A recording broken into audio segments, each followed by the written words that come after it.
There is a particular kind of loneliness that comes with living past 100 years old, a loneliness that has nothing to do with being alone in a room and everything to do with being one of the last people left who remembers a certain version of the world. Dick Van Dyke has now reached that milestone, and with it comes something bittersweet. He has outlived nearly everyone who built his career alongside him, danced beside him, wrote for him, and mentored him. Reaching 100 years is a triumph, but it also means saying goodbye again and again to the people who made that long road worth walking. Today we're looking at 6 of the losses that have hit Dick Van Dyke the hardest, the friendships and partnerships that shaped not just his career, but his entire life. Before any of that, though, it's worth remembering where he actually came from, because it makes everything that followed even more remarkable. He was born into a modest family in the Midwest and spent most of his childhood in a small Illinois town. Money was tight, life was simple, and nobody in his family had any connection to show business. As a kid, he was full of restless energy, always moving, always looking for a reason to make someone laugh. Oddly enough, acting wasn't his first ambition. He spent a good chunk of his teenage years thinking he might become a minister, drawn to his church community and genuinely good at connecting with people. It was almost by accident that he wandered into his school's drama club and discovered he had a real gift for performing in front of an audience. When war called him into military service, he found himself doing something unexpected, entertaining fellow servicemen through variety shows and working behind a radio microphone. That stretch in the military ended up being a turning point. He came home from the war with a clear sense that entertainment, not the pulpit, was where he belonged. His early career was a scrappy, unglamorous climb. He worked in radio, then stumbled into the brand new world of television, back when local stations needed performers who could do a little bit of everything on short notice. For a while he worked as part of a comedy duo doing pantomime, the art of telling a story with nothing but movement and facial expression. It was in these unglamorous years that he sharpened the physical comedy skills that would later define him, the loose-limbed pratfalls and the uncanny ability to trip, stumble, and fall without ever actually getting hurt. A move to New York in search of a Broadway break changed everything. He landed a role in a new musical and, despite having no formal dance training, moved so naturally and with such good rhythm that he walked away with a major theater award for his performance. That success caught Hollywood's attention. Executives saw a tall, lanky performer who could sing, dance, and act all at once, and it wasn't long before a network built an entire sitcom around him. That show turned him into a household name almost overnight, as families across the country tuned in weekly to watch him play a bumbling television writer who could never quite avoid tripping over the ottoman in his own living room. From there, his career expanded into film, and some of those films became touchstones of family entertainment for generations. He played a cheerful chimney sweep who danced alongside animated penguins in one of Walt Disney's most beloved movies, and he starred as the eccentric inventor behind a magical flying car in another family classic. He had a rare gift for making every character he played feel like an old friend. He never really slowed down as the decades rolled on. In his later years, he reinvented himself again, taking on the role of a crime-solving physician in a network drama that ran for nearly a decade, proving that his appeal could stretch across entirely new generations of viewers. Even in his 90s, he kept showing up, popping up in blockbuster films and returning for a joyful dance sequence in a modern sequel to the very Disney movie that had made him famous decades earlier. That's the shape of the career. Now let's talk about the people who shaped the man behind it, and the 6 losses that have weighed on him the most. When producers were casting the role of his television wife, they had already auditioned dozens of actresses without finding the right fit. They needed someone who could be charming and funny while somehow keeping pace with his rapid-fire physical comedy. Then a young dancer walked into the room, someone mostly known at that point for a minor commercial role. The moment she read her lines, something clicked. There was a certain nervous energy in her voice that made her instantly likable, and the show's producer was reportedly so struck that he grabbed her by the head and declared he'd finally found what he was looking for. Dick was charmed immediately. Despite a meaningful age gap between them, the two fit together like they'd been performing as a pair for years.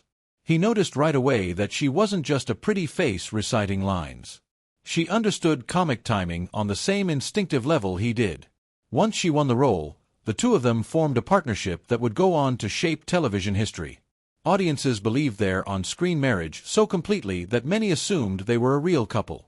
But the connection ran deeper than the scripts. The two became genuinely close, spending enormous amounts of time together both on set and off. A shared background in dance meant they barely had to speak to sync up during a physical gag, they could simply glance at each other and know exactly when to trip, when to leap, or when to slide across the floor. That wordless understanding made their comedy look effortless, like two people moving as a single unit rather than two actors following a script. He has openly admitted to having a bit of a crush on her during those years, describing her as uniquely talented and special, though their bond stayed firmly in the territory of deep friendship. Behind the cameras, both of them were navigating their own personal struggles, and they leaned on each other constantly, offering support, humor, and a steady shoulder whenever things got hard. It felt less like a workplace and more like a family. She lived with type 1 diabetes for most of her adult life, facing it with remarkable courage even as complications from the disease gradually took a toll on her health, including her eyesight, as she aged. She passed away in her early 80s, and the news hit him hard. Even though their day-to-day collaboration had ended long before, they had remained close, reuniting for specials and staying in touch over the years. Losing her felt like losing a member of his own family. He often referred to her fondly as his work wife, and her death meant that a defining chapter of his own story had quietly closed. At her memorial, he stood up and spoke not about her fame or her beauty, but about her grit and her talent. He told the room that while he often got the laughs, she was the one who truly held their show together with her impeccable timing and her heart. Even now, in his old age, he speaks about her with a visible mixture of warmth and sorrow, proof that some partnerships never really fade, no matter how much time passes. Long before that iconic sitcom became a hit, its creator originally wrote the lead role for himself. When the pilot was filmed with him in the starring part, though, it didn't quite land the way the network hoped. They loved the writing but felt they needed a different kind of performer to carry the lead. That's when Dick entered the picture. Rather than feeling bitter about losing the role he'd written for himself, the show's creator recognized something special in this new performer and made the generous decision to step back, becoming the show's writer and guiding hand instead of its star. It was an act of genuine humility, choosing to build a great show over chasing his own spotlight. That decision sparked a friendship that lasted more than half a century. On paper, the two men came from very different comedic traditions, one rooted in sharp, wordy Jewish humor, the other in pure physical slapstick. Together, though, they built a style that resonated with audiences of every background. As the years passed, their bond only deepened. They lived near each other and developed a nightly ritual that friends and family came to know as their standing routine. Dinner together, then hours spent watching movies or talking about comedy, family, and life in general. He often said that his friend served as his creative muse, that whenever he sat down to write something funny, he pictured his friend's face and the way he'd deliver the line. They weren't simply colleagues who respected each other's work. They were something closer to brothers who chose, night after night for decades, to spend their evenings in each other's company. His friend passed away at 98 years old, and even in his final stretch of frailty, Dick had continued visiting him at home, sharing those same quiet evenings in the same house where they'd shared thousands of meals together. Losing him after 60 years of closeness was devastating.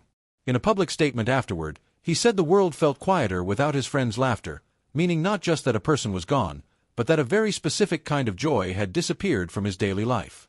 The nightly dinners and movie nights simply stopped. He has said that he still looks back on those 6 decades as the most meaningful partnership of his life. His bond with that friend naturally extended to the next generation. Because the two men worked together constantly during the run of their hit sitcom, their families became deeply intertwined. Their son was still a young boy when the show began, often running around the television studio while the adults worked, and Dick got to watch him grow up in real time. Because the two men were essentially brothers, Dick naturally became something like a second father figure to the boy, a constant and familiar presence at holidays, birthdays, and countless ordinary weekends. As the years passed, that dynamic shifted in a wonderful way. The boy grew into a celebrated actor and eventually one of the most respected directors in Hollywood. He was no longer simply his father's kid hanging around the set. He became a genuine peer, someone Dick could talk to as an equal about the challenges of directing and the craft of making people laugh. That friendship widened to include the people in the younger man's life as well, including his eventual wife, a photographer and producer who became a warm and constant presence in that same close-knit circle of old Hollywood friends who looked out for one another for decades. As that generation aged together, they leaned on each other through hard times, including the loss of the elder Reiner, a grief that brought the two surviving friends even closer. Then came news that no one could have prepared for. In a shocking and deeply painful turn of events, the director and his wife were found dead in their Los Angeles home, killed in an act of violence that stunned the entertainment industry and the public alike. Authorities determined the couple had been the victims of a homicide, and their own son was later charged in connection with their deaths, a devastating twist that turned an already unbearable loss into something almost impossible to process. For Dick, nearing the age of 100 and having already said goodbye to so many people he loved, this loss cut especially deep. He had watched this man grow from a small boy running through a television studio into a towering figure in American film, and losing him felt like losing a son of his own. The suddenness and the tragic nature of the deaths made the grief even heavier to carry. It also marked something larger than a personal loss. The tight social world he had belonged to for over 60 years, built on specific friendships forged decades earlier, had lost two more of its central figures, and the shared gatherings and phone calls that once defined that world grew quieter still. By the time his sitcom had made him a household name, one particular viewer at home had taken notice. That viewer happened to be searching for someone to play a cheerful chimney sweep in an ambitious new family film, and he liked what he saw in this young performer's energy and his ability to make physical comedy look completely natural. He personally reached out to bring him aboard the project. During their early conversations about the role, the young actor made an unusual request. He'd read the script and become fascinated by a very different character, an elderly, grumpy banker, and despite being young and athletic himself, he begged for the chance to play that part too. His request was met with hesitation at first, but he offered to take the role without additional pay and even underwent a full screen test in old age makeup to prove he could pull it off. His enthusiasm and his comic walk won the day, and he was given both roles. That meeting launched a professional relationship that shaped the rest of his life. His new collaborator became far more than a boss during the making of that film, stepping naturally into the role of mentor as the young performer adjusted to the much slower, more demanding pace of big-budget filmmaking compared to the fast turnaround of television. The two of them connected over a shared belief in staying playful and curious no matter how successful they became. He would often see his mentor wandering the studio lot, checking in on various projects, and would occasionally be pulled aside for personal advice about the direction of his career, advice centered on choosing projects that made audiences feel genuinely good and never losing his own sense of wonder. Just a couple of years after that beloved family film became a massive hit, catapulting its star to new heights of fame, news broke that his mentor and friend had died unexpectedly after a battle with lung cancer. The loss felt like a personal earthquake. The studio lot never quite felt the same without him walking its halls, and Dick has said he felt as though the entire industry had lost its guiding star. Even decades later, whenever he visited a Disney theme park or worked on a project connected to that studio, he could sense the lingering presence of the man who had shaped so much of his early film career, and he carried a quiet sense of responsibility to keep that same spirit of joy alive in his own work. Through the 60s and 70s, Hollywood was shifting dramatically. Dick represented the polished, family-friendly style of musical comedy that had defined an earlier era, while a rising actor known for gritty, intense performances represented something newer and rawer. On the surface, the two seemed to occupy completely different worlds, but their paths crossed regularly at award ceremonies, industry events, and auditions during those years of transition. Despite their very different approaches to performance, an easy respect developed between them. Both had spent years grinding away before finally breaking through, and meeting someone who approached acting from such a different angle gave Dick a genuine appreciation for a side of the industry he hadn't experienced firsthand. They spent time together on the broader Hollywood social circuit, trading thoughts on the craft of acting and how to remain relevant as audience tastes kept shifting. He particularly enjoyed hearing his colleagues' perspective on building a character from the inside out, a very different process than the physical comedy he himself had mastered. Word eventually came that his old colleague had passed away, found at his home along with his wife under circumstances that authorities later attributed to natural causes tied to advanced heart disease, with Alzheimer's listed as a contributing factor. For Dick, the loss carried extra weight simply because they were close in age and had lived through the same sweeping changes in the entertainment industry. Losing someone from that specific era felt like losing more than a person. It felt like losing an entire style of acting and a specific slice of Hollywood history. So many of the people they had once worked alongside were already gone, and with each departure, fewer people remained who truly remembered what it had been like to work in that particular golden stretch of decades. He has spoken about missing his old colleagues' honesty and quiet strength, and about how each loss like this makes the world of film feel just a little bit emptier. His connection to this next friend traced back once again to Mary Tyler Moore.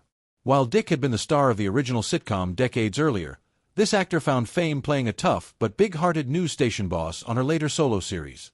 Because both shows came from the same production company, their paths crossed often around the same studio lots, and their friendship deepened through guest appearances and shared television specials over the years, including a memorable variety special that brought together cast members from both eras of that television world. The two of them discovered an easy creative chemistry despite playing wildly different types of characters, each understanding instinctively how to support the other in a scene. Dick admired his friend's ability to be genuinely funny while playing it completely straight, and his friend respected the legendary status Dick had earned in television comedy.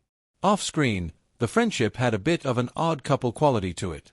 His friend was famously outspoken, deeply engaged in political activism, and never shy about starting a fight for a cause he believed in, while Dick carried a sunnier, more easygoing public persona. On paper, it seemed like an unlikely match, yet the two became genuine soulmates. Much of that bond grew out of shared work advocating for fellow performers through their industry's actors' union, where both men took on leadership roles and cared deeply about protecting the people who worked alongside them. They spent countless hours discussing what it really meant to be a character actor, agreeing that the job was never just about chasing fame but about the harder, quieter work of building a believable human being on screen. Beneath his gruff exterior, his friend had a soft heart, and Dick was one of the few people who could reliably coax a real smile out of him.